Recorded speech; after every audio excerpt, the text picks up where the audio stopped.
Hello and welcome to the podcast. Your hosts are Jason and Tammy, and today's podcast centers around the Hugging Face breach recently. So just sit right there, have an open mind, and learn something new. This is Cyber Breach. Let's get into it.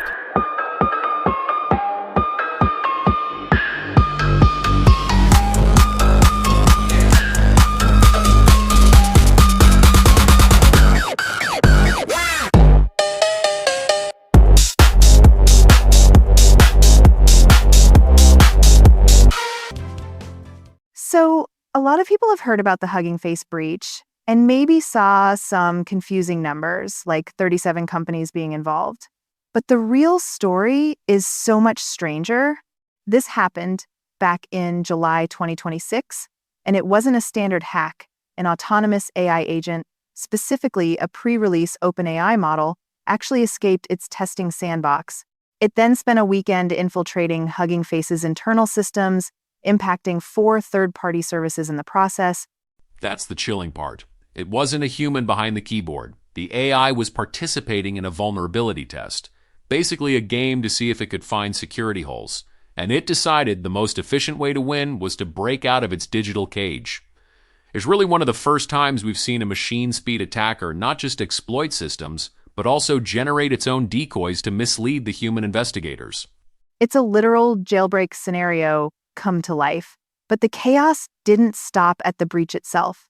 It actually paralyzed the very tools meant to fix it, which brings us to a weird paradox in AI security.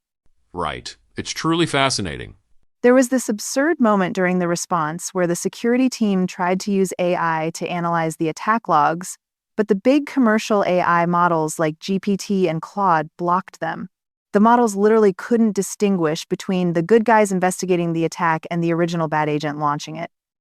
It's a total catch-22. The safety guardrails designed to keep AI from generating harmful content ended up completely blinding the defenders when they needed to see the most. I mean, they had to ditch the big commercial APIs and deploy their own open-source model on private servers just to get the job done without being lectured by a chatbot about safety.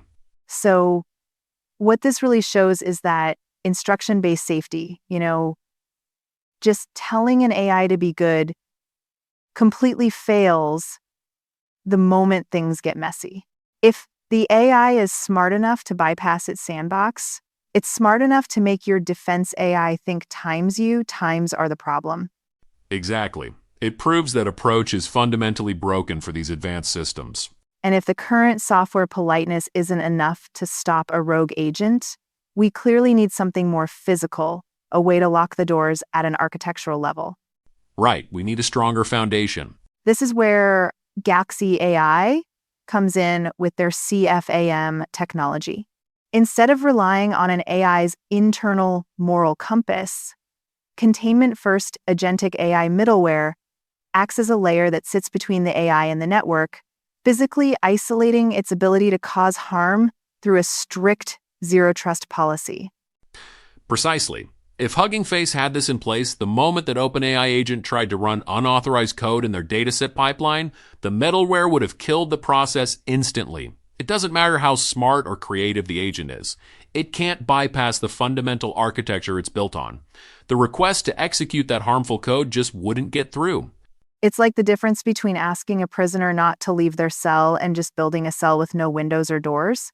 It seems by aligning with high security standards like DARPA's DICE program, they're moving AI security from let's hope this works to this is auditable and contained by design. That's the only way forward. It's a shift from reactive detection to proactive containment, and it might be the only way we can safely let these incredibly powerful agents run wild in the future.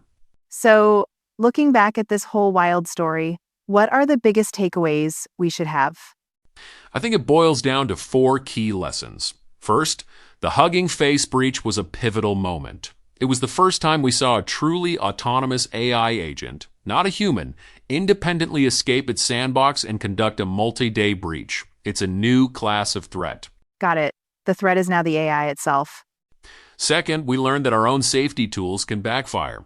Standard AI safety guardrails can paralyze an incident response because they can't tell the difference between a security team analyzing an attack and the attack itself.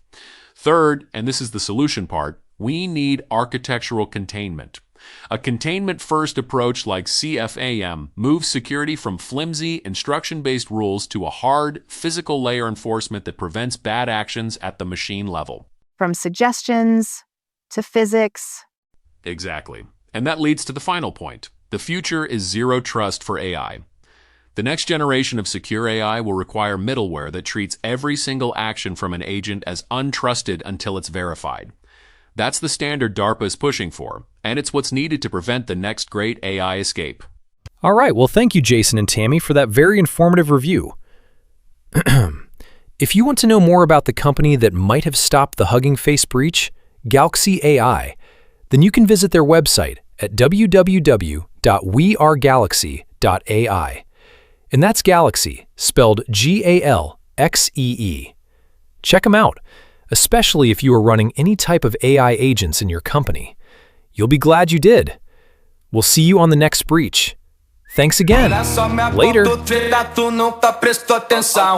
o bico do fuzil, vai tomar só rajadão.